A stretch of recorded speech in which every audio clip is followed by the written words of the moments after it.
आप सभी का हमारे यूट्यूब चैनल लर्न हिस्ट्री 98 में आप लोग का बहुत बहुत स्वागत है। जैसा कि आपके सामने ये क्या है, हिंदी का हम टॉपिक वाइज ये क्लास चला रहे हैं। इसमें टोटल हम 20 क्लास को करेंगे, जिसमें क्या है संपूर्ण हिंदी को कवर किया जाएगा। इसमें ये सेट नंबर 2 है, यानी क्लास नंबर 2 है। इससे पहले एक क्लास हो चुका है जिसमें से क्या है हिंदी सामान्य परिचय। ये किसी भी परीक्षा के लिए ले रहे हैं, चाहे जिसमें हिंदी पूछा जाता है, या यूपी पुलिस या यूपीएसआई, सीटेट, बिहार पुलिस, ये सब में जिसमें हिंदी पूछा जाए, इसके लिए बेहद ही महत्वपूर्ण ये रहेगा। इसमें टोटल 20 क्लास होगा, जिसमें क्या पूरा हिंदी कवर कराया जा रहा है। चलिए देखेंगे। इसमें हमारा पहला प्रश्न है, देखो, भाषा की सबसे छोटी इकाई क्या है। अगर देखेंगे भाषा की सबसे छोटी इकाई क्या होता है, वर्ड होता है। वर्ड होता है, जो कि ऑप्शन डी हमारा राइट आंसर हो जाएगा। भाषा की सबसे छोटी इकाई वर्ड होता है।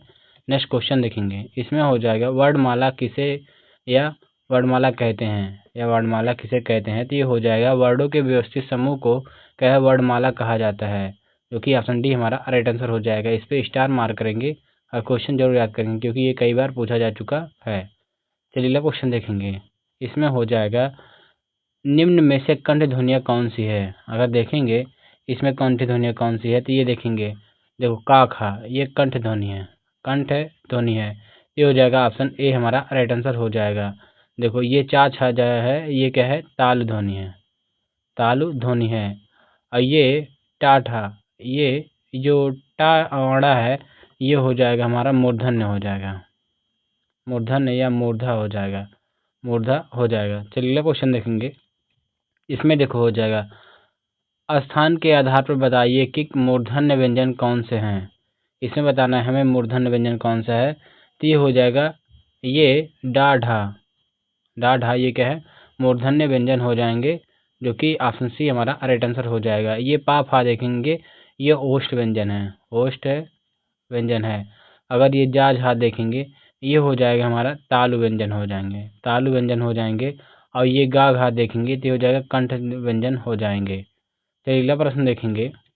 इसमें देखो हो जाएगा निम्न में से अल्प प्राण वर्ड कौन से हैं, अल्प प्राण वर्ड कौन से हैं। इसमें हो जाएगा का और गा, का और गा क्या है, ये अल्प प्राण वर्ड हैं, जो कि ऑप्शन बी हमारा राइट आंसर हो जाएगा।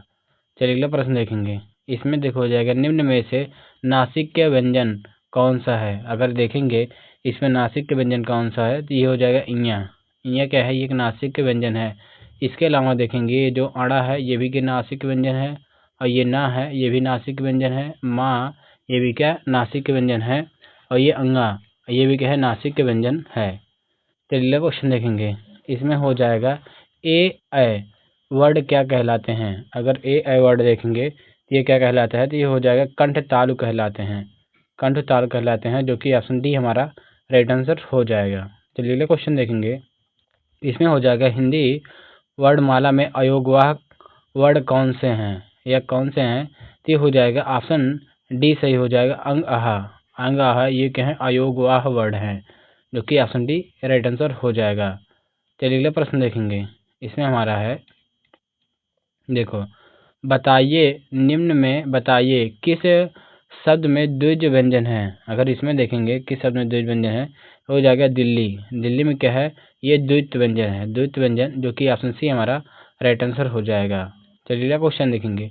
इसमें हो जाएगा बड़ा सा खट्टी सा छोटा सा हा कौन से व्यंजन आते हैं, कौन से व्यंजन आते हैं। तो ये हो जाएगा ये ऑप्शन सी सही हो जाएगा, संघर्षी व्यंजन, संघर्षी व्यंजन, जो कि ऑप्शन सी राइट आंसर हो जाएगा। या इसे हम बोल सकते हैं संघर्षी के अलावा क्या है ऊस में भी बोल सकते हैं, ऊस में व्यंजन भी कह सकते हैं। चलिए क्वेश्चन देखेंगे। इसमें हो जाएगा, देखो, निम्नलिखित में से बताइए कि नवीन विकसित ध्वनियाँ कौन सी है। अगर इसमें बताएं नवीन विकसित ध्वनियाँ कौन सी है, तो हो जाएगा ये खा और गा, खा गा ये क्या है नवीन विकसित ध्वनियाँ है, जो कि ऑप्शन ए हमारा राइट आंसर हो जाएगा। चलिए अगला प्रश्न देखेंगे। इसमें हो जाएगा निम्न में से कौन सा घोष वर्ड है। अगर इसमें देखेंगे कौन सा घोष वर्ड है, तो ये हो जाएगा माँ, माँ क्या है एक घोष वर्ड है, जो कि ऑप्शन सी हमारा राइट आंसर हो जाएगा। चलिए अगला प्रश्न देखेंगे। इसमें हो जाएगा कौन सा अमानक वर्ड है। अगर देखेंगे इसमें कौन सा अमानक वर्ड है, तो इसमें हमारा राइट आंसर हो जाएगा क्या है माँ, माँ एक अमानक वर्ड है, जो कि ऑप्शन सी हमारा राइट आंसर हो जाएगा। चलिए अगला प्रश्न देखेंगे। इसमें हो जाएगा, अगर इसका देखें, ये का, गा, जा, फा ध्वनियाँ किसकी हैं? अगर देखें ये किसकी ध्वनियाँ हैं तो ये हो जाएगा क्या, अरबी और फारसी की हैं, अरबी और फारसी, जो कि ऑप्शन बी हमारा राइट आंसर हो जाएगा। चलिए अगला प्रश्न देखेंगे। इसमें हो जाएगा, हिंदी में मूलतः वर्डों की संख्या कितनी है? अगर देखेंगे हिंदी में मूलतः वर्डों की संख्या कितनी है तो ये हो जाएगा 52 है, 52, जो कि ऑप्शन सी हमारा राइट आंसर हो जाएगा। चलिए अगला प्रश्न देखेंगे। इसमें देखो हो जाएगा, छा ध्वनि किसके अंतर्गत आती है? अगर जो छा ध्वनि देखें, ऑप्शन सी सही हो जाएगा। क्या छा ध्वनि क्या संयुक्त वर्ड के अंतर्गत आती हैं जो छा ध्वनि है? चलिए अगला प्रश्न देखेंगे। इसमें हो जाएगा, हिंदी शब्दकोश में छा का क्रम किस वर्ड के बाद आता है? छा का क्रम किस वर्ड के बाद आता है? अगर देखेंगे ये जो छा है, अगर देखें ये आधा का प्लस खट्टी सा के योग से बना है, आधा का प्लस खट्टी सा के योग से बना है, तो ये हो जाएगा का के बाद इसका क्रम आएगा, जो कि ऑप्शन ए हमारा राइट आंसर हो जाएगा। यदि वीडियो पसंद आ रहा हो तो वीडियो को लाइक करेंगे, नए हो तो चैनल को सब्सक्राइब करेंगे और वीडियो को ज़्यादा शेयर करना ना भूलेंगे। चलिए अगला प्रश्न देखेंगे। इसमें देखो हो जाएगा, ज्ञा वर्ड किस वर्डों के संयोग से बना है? अगर देखें ज्ञा वर्ड, ये आधा जा प्लस या के योग से बना है, आधा जा प्लस या के योग से बना है, जो कि ऑप्शन बी हमारा राइट आंसर हो जाएगा। चलिए अगला प्रश्न देखेंगे। इसमें देखो है, अघोष वर्ड कौन सा है? अगर देखेंगे अघोष वर्ड कौन सा है, इसमें हो जाएगा हमारा क्या है, ऑप्शन डी सही हो जाएगा। सा क्या है, अघोष वर्ड है। चलिए अगला क्वेश्चन देखेंगे। ये हो जाएगा, देखो घा का उच्चारण स्थान कौन सा है? अगर देखेंगे ये घा का उच्चारण स्थान क्या होता है, कंठ होता है, कंठ होता है। अगर इसके अलावा और देखेंगे, ये कंठ होता है, इसके अलावा देखो घा के अलावा क्या है, का भी होता है, खा भी होता है, गा भी होता है और घा भी होता है। ये घा यहाँ दिया है घा, और क्या है, अंगा भी होता है, अंगा, ये सभी क्या है कंठ के अंतर्गत आते हैं। चलिए अगला क्वेश्चन देखेंगे। इसमें देखो हो जाएगा, इनमें संयुक्त व्यंजन कौन सा है? अगर इनमें देखें क्या है संयुक्त व्यंजन कौन सा है, तो ये हो जाएगा ऑप्शन बी सही हो जाएगा, ज्ञा। गा क्या है, ये ज्ञा संयुक्त व्यंजन है, क्योंकि ये दो अक्षर से आधा जा प्लस ज्ञा के योग से बना है, इसलिए इसे क्या है संयुक्त व्यंजन बोलते हैं। यदि वीडियो पसंद आ रहा है तो वीडियो को लाइक करेंगे। चलिए अगला क्वेश्चन देखेंगे। ये हो जाएगा, निम्नलिखित में से कौन सा वर्ड है उच्चारण की दृष्टि से दंत नहीं है? अगर इसमें देखें कौन सा वर्ड क्या है दंत नहीं है, तो ये हो जाएगा क्या है, ऑप्शन डी सही हो जाएगा, ठा, सॉरी ये टा जो है ये क्या है, मूर्धन्य है, मूर्धा वर्ड है या मूर्धन्य हो जाएगा, मूर्धन्य वर्ड है। चलिए क्वेश्चन देखेंगे। इसमें देखो हो जाएगा, जिन शब्दों के अंत में छोटा आ आता है उन्हें क्या कहते हैं? जिन शब्दों के अंत में छोटा आ आता है उन्हें हम क्या है, अकारांत बोलते हैं, अकारांत, जो कि ऑप्शन डी हमारा राइट आंसर हो जाएगा। इस वीडियो को शुरू से लेकर अंत तक आप जरूर देखेंगे, क्योंकि ये आप लोगों के सिलेक्टेड क्वेश्चन लिया गया है, जो कि सभी एग्जामों के प्रीवियस ईयर क्वेश्चन लिए गए हैं। ये यूपी पुलिस और यूपीएसआई या कोई अन्य एग्जाम हो, सभी के लिए बेहद ही महत्वपूर्ण रहेगा। चलिए क्वेश्चन देखेंगे। इसमें हो जाएगा, छा वर्ड किसके योग से बना है? अभी हमने बताया था ये आधा का प्लस खट्टी सा के योग से बना है।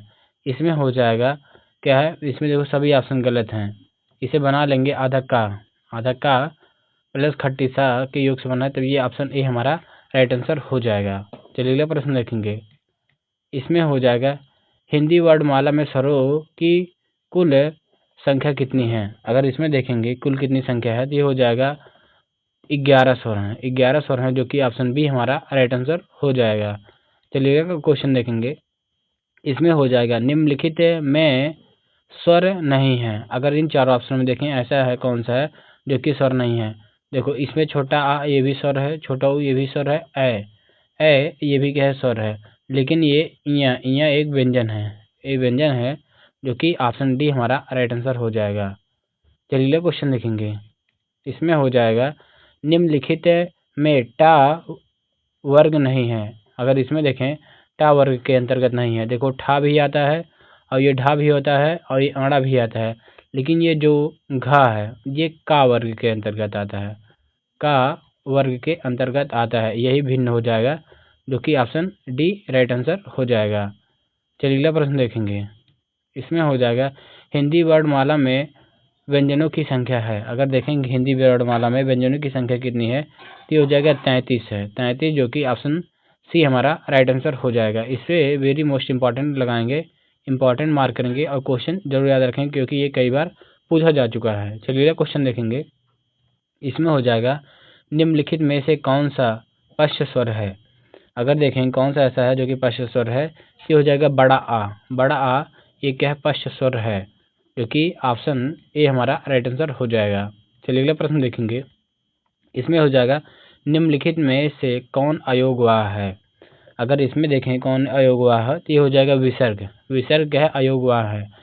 ये जो होते हैं अयोगवाह, ये होता है अंगा, अंगा, और ये आहा, ये दोनों क्या है, अयोगवाह, या इसे हम बोलते हैं विसर्ग बोलते हैं। इसमें विसर्ग अगर देखें तो ये हो जाए केवल ये आहा, आहा के ये विसर्ग है, ये क्या है, अयोगवाह के अंतर्गत आता है, केवल इतना। अगर विसर्ग शब्द का प्रयोग करेंगे तो ये हो जाएगा। चलिए क्वेश्चन देखेंगे। इसमें हो जाएगा छा ध्वनि का उच्चारण स्थान है। अगर देखेंगे जो छा ध्वनि है इसका उच्चारण स्थान क्या है, तालु होता है, तालु होता है, जो कि ऑप्शन सी हमारा राइट आंसर हो जाएगा। देखो इसके अलावा क्या है, ये हो जाएगा चा, ये छा, जा, झा और क्या है इया, ये सभी क्या है ताल से उच्चारित होते हैं। चलिए अगला क्वेश्चन देखेंगे। इसमें हो जाएगा निम्नलिखित में से कौन सा संयुक्त व्यंजन नहीं है। अगर इसमें देखें ऐसा कौन सा है जो कि संयुक्त व्यंजन नहीं है। देखो अगर इसमें देखेंगे जो छा है, ये छा है, ये आधा का प्लस खट्टी सा के योग से बना है। अगर ये देखेंगे खट्टी सा, ये क्या है, नहीं बना है, ये क्या है, यही हमारा राइट आंसर हो जाएगा। ये देखो त्रा है, आधा ता प्लस रा के योग से बना है, और ज्ञा आधा जा प्लस ञ के योग से बना है। यही हमारा जो खट्टी सा है ये किसी के योग से नहीं बना है, ये क्या है, संयुक्त व्यंजन नहीं है। ऑप्शन ए ये क्या है, बी राइट आंसर हो जाएगा। चलिए अगला प्रश्न देखेंगे। इसमें देखो हो जाएगा तालु व्यंजन है। अगर इसमें देखेंगे अभी हमने बताया क्या है, चा वर्ग के चा वर्ग के सभी वर्ड क्या है तालु के अंतर्गत आते हैं, जो कि ऑप्शन ए हमारा राइट आंसर हो जाएगा। चलिए अगला प्रश्न देखेंगे। इसमें हो जाएगा या रा ला वा किस वर्ग के व्यंजन है। अगर देखेंगे या रा ला वा किस वर्ग के व्यंजन है, इसमें ऑप्शन सी सही हो जाएगा, अंतस्थ के अंतर्गत आते हैं, अंतस्थ के अंतर्गत आते हैं, जो कि ऑप्शन सी हमारा राइट आंसर हो जाएगा। अगर देखो ऊष्म के अंतर्गत देखेंगे, ये हो जाएगा बड़ा सा, खट्टी सा, छोटा सा और हा, ये सभी क्या है ऊष्म के अंतर्गत आते हैं। अगर ओष्ठ देखें, ओष्ठ के अंतर्गत पा, फा, बा, भा, ये सभी क्या है ओष्ठ के अंतर्गत आते हैं। तालु के अंतर्गत देखें चा, छा, जा, झा, ये सभी क्या है तालु के अंतर्गत आते हैं। चलिए अगला क्वेश्चन देखेंगे। इसमें हो जाएगा अनुनासिक का संबंध होता है। अगर देखेंगे जो अनुनासिक होता है इसका संबंध किससे है, नाक और मुंह से होता है, नाक और मुंह से होता है, जो कि ऑप्शन सी हमारा राइट आंसर हो जाएगा। चलिए अगला प्रश्न देखेंगे। इसमें हो जाएगा अनुनासिक व्यंजन कौन से होते हैं। अगर देखेंगे अनुनासिक व्यंजन कौन से होते हैं तो ये हो जाएगा वर्ग के पंचमाक्षर, वर्ग के पंचमाक्षर, जो कि ऑप्शन डी हमारा राइट आंसर हो जाएगा।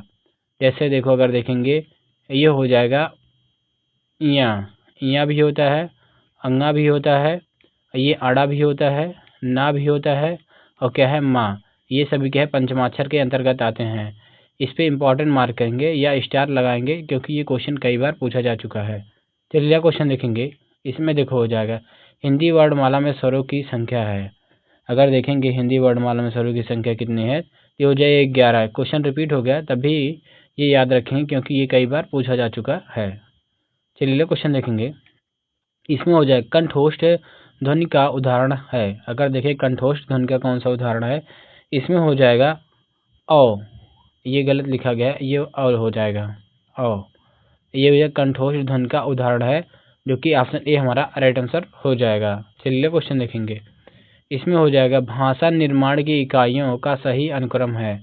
अगर देखेंगे भाषा निर्माण की इकाइयों का सही अनुक्रम, देखो पहले ध्वनि होता है, ध्वनि होता है, उसके बाद क्या होता है, शब्द होता है, शब्द के बाद क्या होता है, पद होता है, पद के बाद क्या होता है, वाक्य होता है, वाक्य होता है। इसमें क्या है ऑप्शन डी मैच कर रहा है, इसलिए ऑप्शन डी हमारा राइट आंसर हो जाएगा। चलिए क्वेश्चन देखेंगे। इसमें ये हो जाएगा निम्नलिखित में से उच्चारण स्थान के आधार पर कंठ से लेकर मुख विवर के उच्चारित व्यंजन ध्वनियों का सही अनुक्रम है। अगर इसका सही अनुक्रम देखेंगे, इसमें देखो हो जाएगा, पहले कंठ होता है, कंठ के बाद तालु होता है। देखो कंठ है, तालु, वत्सर्य, दंत और ओष्ठ होता है। यही हमारा राइट आंसर हो जाएगा। ये क्या है, सही अनुक्रम में लिखा गया है। चलिए अगला क्वेश्चन देखेंगे। आज का हमारा लास्ट क्वेश्चन है। इसमें देखो क्या है, प्रयत्न के आधार पर ला किस प्रकार का व्यंजन है या किस प्रकार की ध्वनि है। ये किस प्रकार की ध्वनि है, जो ला है किस प्रकार की ध्वनि है। इस प्रश्न का उत्तर आप लोग कमेंट बॉक्स में कमेंट करके जरूर बताएंगे। वीडियो पसंद आया हो तो वीडियो को एक लाइक करेंगे, नए हो तो चैनल को सब्सक्राइब करेंगे और वीडियो को ज़्यादा शेयर करना ना भूलेंगे। Thank you.